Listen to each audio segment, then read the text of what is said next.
Часто с утра бывает сложно проснуться. Вы выключаете будильник и продолжаете спать дальше.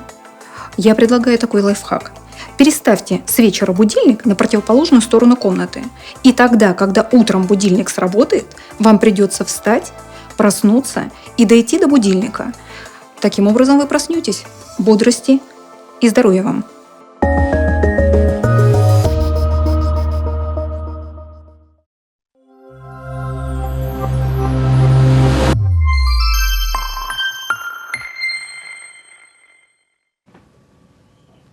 Дорогие друзья, сегодня отмечается Всемирный день борьбы с инсультом.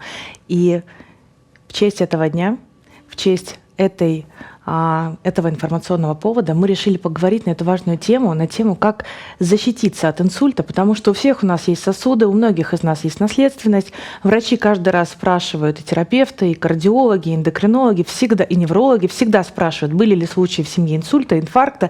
И мы, конечно же, знаем, что защищаться от этого заболевания нужно, что это действительно катастрофа, которая может закончиться инвалидностью и летальным исходом. И очень важно знать правила профилактики против инсульта как для себя, так и для своих близких. Поговорим о храпе, как он может повысить риски инсульта. Поговорим об избыточном весе, как снижать лишний вес. Поговорим об этих уколах семаглютида, помогут ли они в профилактике инсульта. Поговорим и о питании. И, конечно, ответим на ваши вопросы по телефону 8 800 707 08 27. Тема очень важная, тема касается каждого из нас, поэтому мы ждем и ваших звонков, и вашего личного опыта. И, конечно, замечательный доктор ведет прием.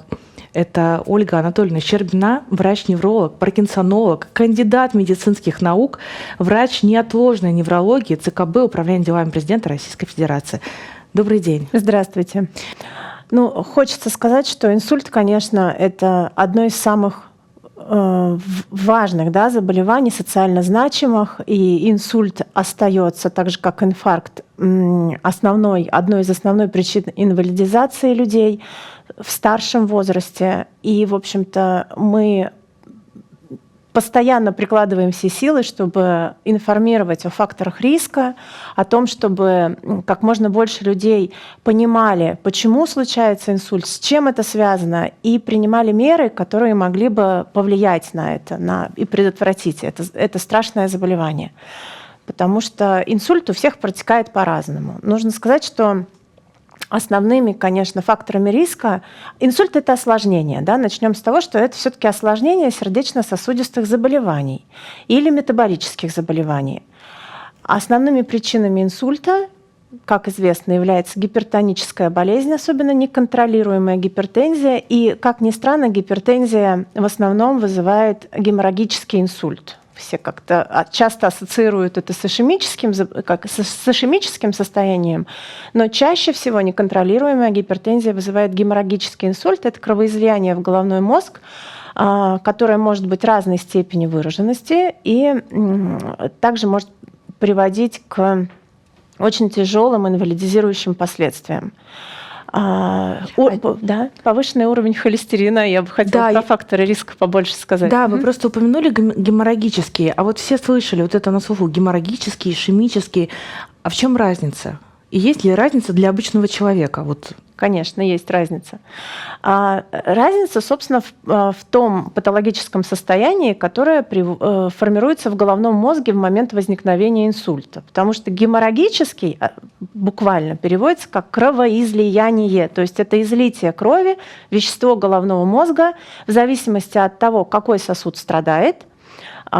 Топически в разных зонах мозга может формироваться очаг кровоизлияния. Он может быть совершенно разным: субарахноидальным, субдуральным, внутримозговым, с прорывом крови в желудочковую систему. И тогда это большой объем кровоизлияния с угрожающими для жизни последствиями. Ишемический инсульт — это состояние, которое на языке патоморфологов называется инфаркт. То есть это ишемия ткани, обеднение ткани кислородом. То есть клетки умирают, потому что им недостаточно количества кислорода. То есть они не получают адекватного кровоснабжения. Вот, и отсюда вот, собственно, эти факторы. Да? Гипертоническая болезнь – это геморрагический инсульт. Ну, конечно, резистентная гипертония чаще всего... Резистентная – это та, которая плохо контролируется приемом медикаментов гипотензивных или вообще нелечёная гипертония. Да? Это, значит, чаще всего она будет провоцировать развитие геморрагического инсульта, да, кровоизлияния. И какие еще факторы риска? Холестерин, повышенный уровень холестерина, очень известное состояние, очень много об этом говорят часто. Холестерин вызывает отложение бляшек в сосудах.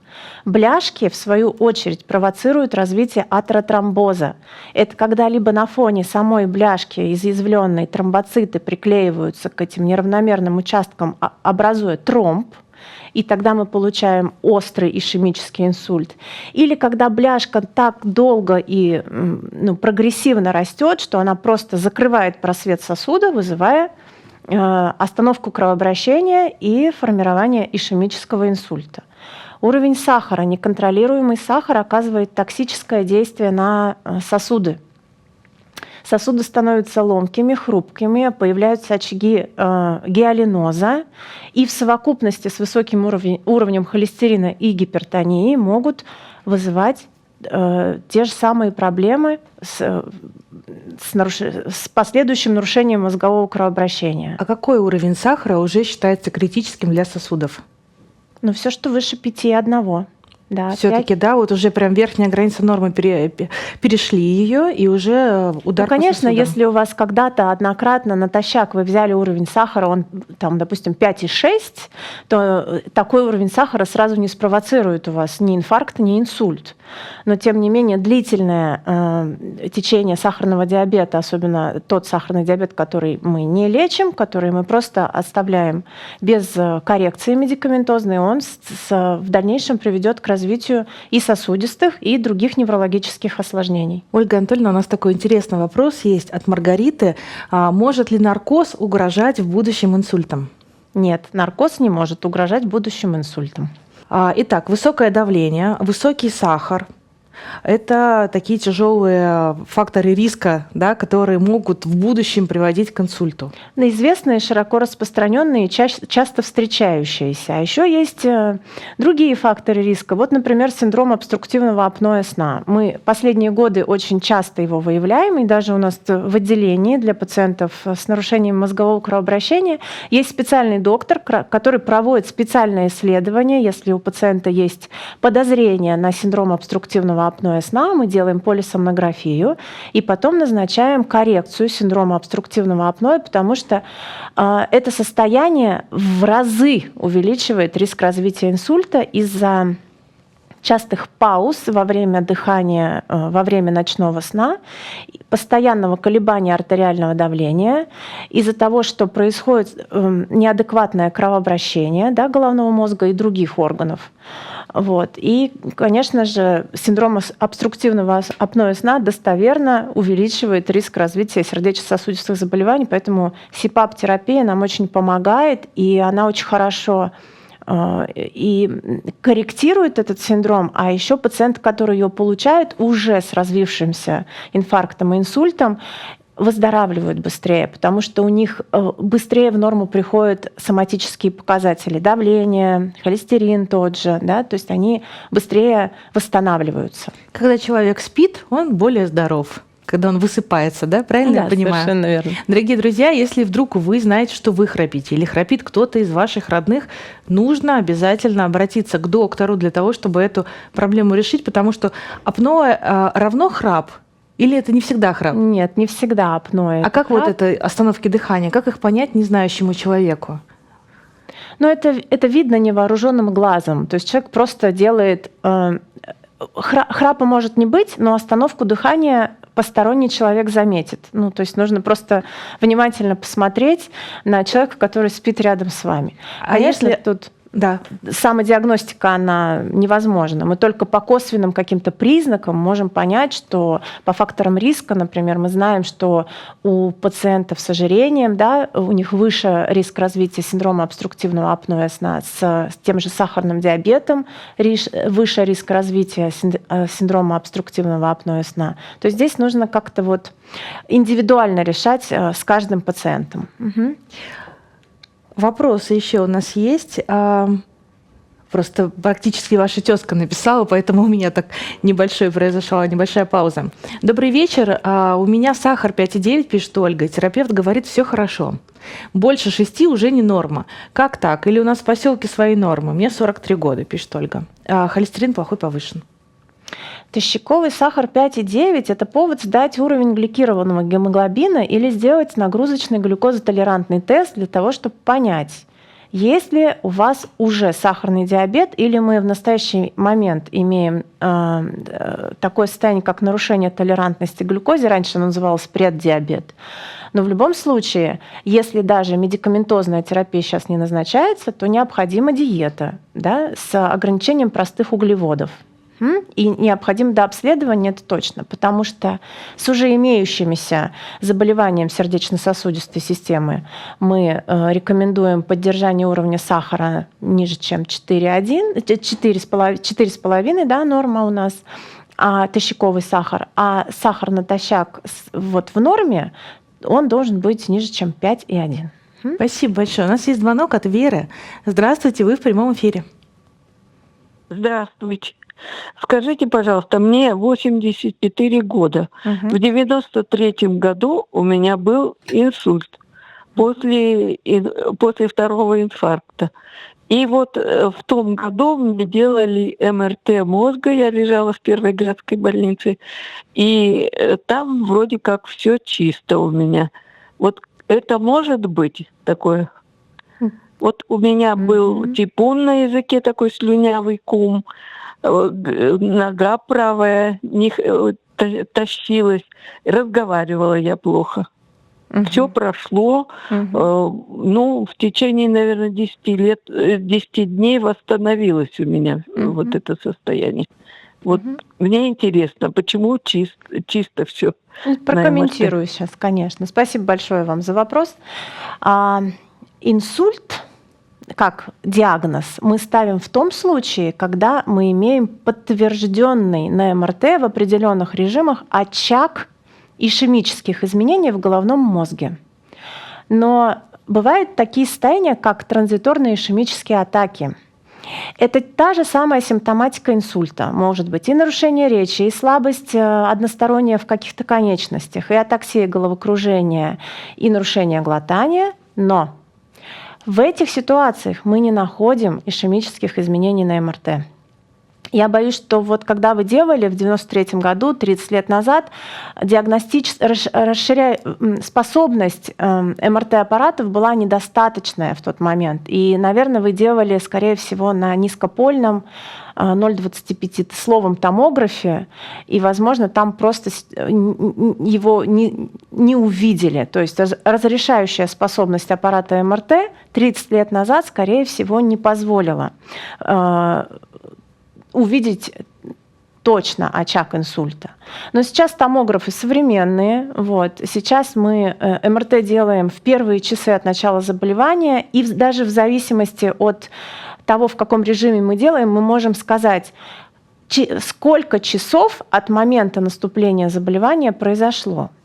Потому что то, что вы описываете, может быть как транзиторной ишемической атакой, но в такой ситуации симптомы у вас регрессировали бы, то есть ушли полностью в течение 24 часов. Потому что если мы видим сохраняющуюся очаговую неврологическую симптоматику более 24 часов, это, конечно, инсульт. Так что если вы перепроверите на современном томографе, то там будут, скорее всего, последствия в виде глиозных изменений.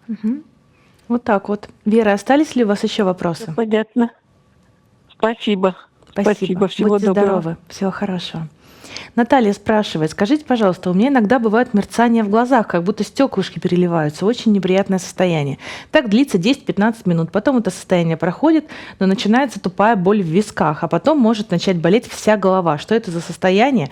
Может ли это быть связано с моим хроническим заболеванием ПППГ? Давление всегда в норме. Спасибо.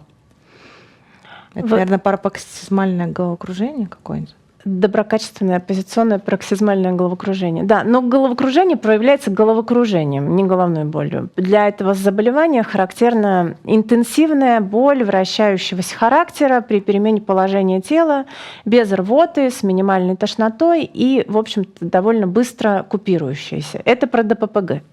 Просто таких пациентов нам часто привозят в отделение с острым нарушением мозгового кровообращения в бассейне основной артерии. Приходится нам быстро-быстро их диагностировать клинически, чтобы понять, что у человека, в общем, не инсульт. А то, что вы описываете, да, скорее всего, это хроническая мигрень с офтальмической аурой зрительной, потому что вот эти мерцающие зрительные феномены, пульсирующие скотомы, да, или другие варианты в виде туннельного зрения, сужения полей зрения или таких цветных заборов односторонних, у нас как вершины гор пациенты часто описывают. Это офтальмическая аура, которая длится до 30 минут приблизительно, а после нее наступает болевая фаза мигрени. Вот. И единственный момент, который меня смущает по вашему описанию, то, что боль двухсторонняя, потому что для мигрени чаще всего характерна односторонняя головная боль, но билатеральный вариант мы тоже всегда рассматриваем. То есть это не исключение. Если у вас такое существует более 15 дней в течение 3 месяцев, вам приходится часто принимать нестероидные противовоспалительные препараты, то вам необходимо обратиться к неврологу для того, чтобы он назначил вам профилактическую терапию мигрени, вот, и, в общем-то, помог подобрать лечение для быстрого купирования приступа мигрени. А вот многие думают, что мигрень, это же очень сильная головная боль, является фактором риска инсульта. Является или нет? Да, является. Мигрень, которая длится больше 72 часов. Это состояние называется мигренозный статус. И на фоне мигренозного статуса развитие таких осложнений, как инсульт головного мозга, да. То есть нельзя терпеть головную боль? Нет, мигренозный статус – это вообще реанимационное состояние. Конечно, таких пациентов мы сразу госпитализируем в отделение нейрореанимации, наблюдаем их там, купируем болевой синдром там, и вплоть до медикаментозной седации или каких-то использования гипнотиков для того, чтобы... Потому что мигрень – это один из самых... Мигренозная боль – это одна из самых сильных головных болей. Обычно пациенты характеризуют по шкале оценки боли ее там 8 и выше, 8-10 баллов. Да. Ее сложно терпеть. У нас есть звонок от Риммы. Здравствуйте, Римма, вы в прямом эфире. Римма. Алло. Да, здравствуйте. Алло, здравствуйте.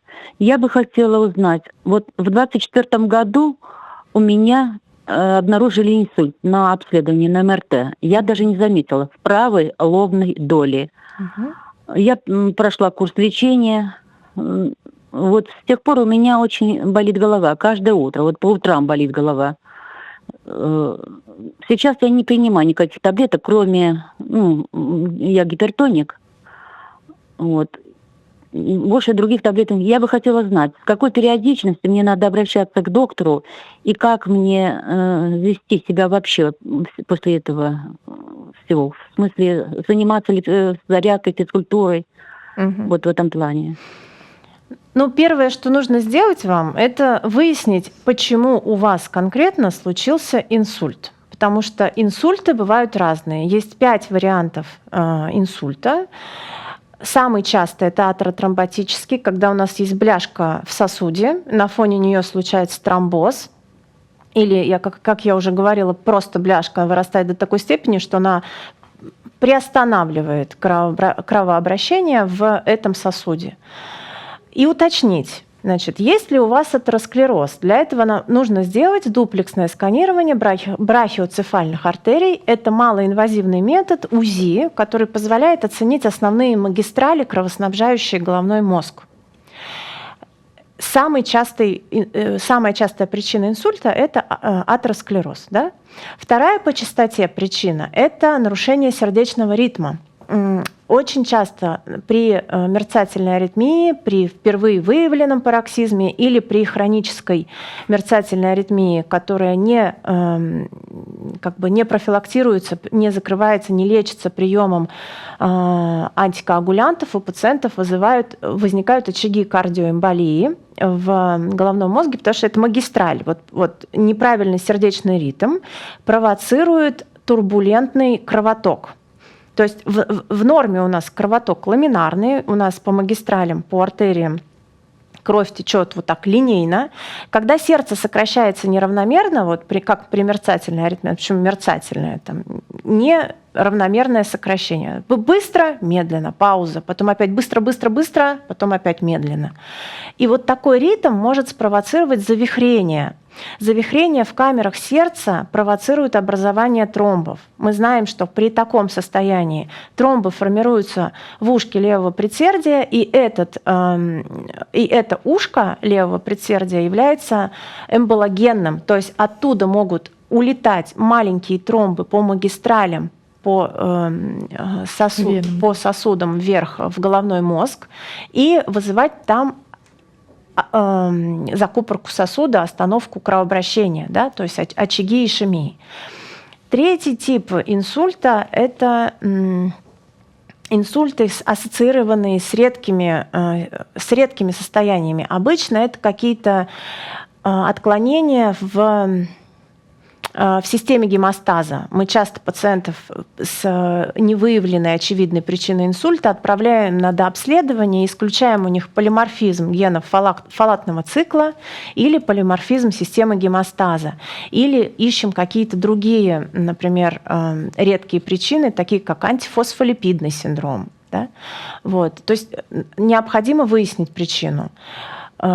Четвертый тип инсульта – это лакунарный инсульт. Это когда у пациентов с длительным течением гипертонической болезни на фоне измененной сосудистой стенки с гиалинозом, с такой вот пропитыванием этой ткани вокруг сосуда, значит, формируется мелкая закупорка. И вот эти лакунарные инсульты – это небольшие очаги, около 1 сантиметра, которые могут локализоваться в разных отделах головного мозга. И, конечно, в такой ситуации нам нужно принимать дезагреганты и гипотензивные препараты для того, чтобы улучшить кровообращение и уменьшить фактор риска развития такого инсульта. Как понять, Риме, в чем была причина инсульта, вот этого скрытого? Я правильно поняла, что инсульт можно перенести на ногах и не знать про это?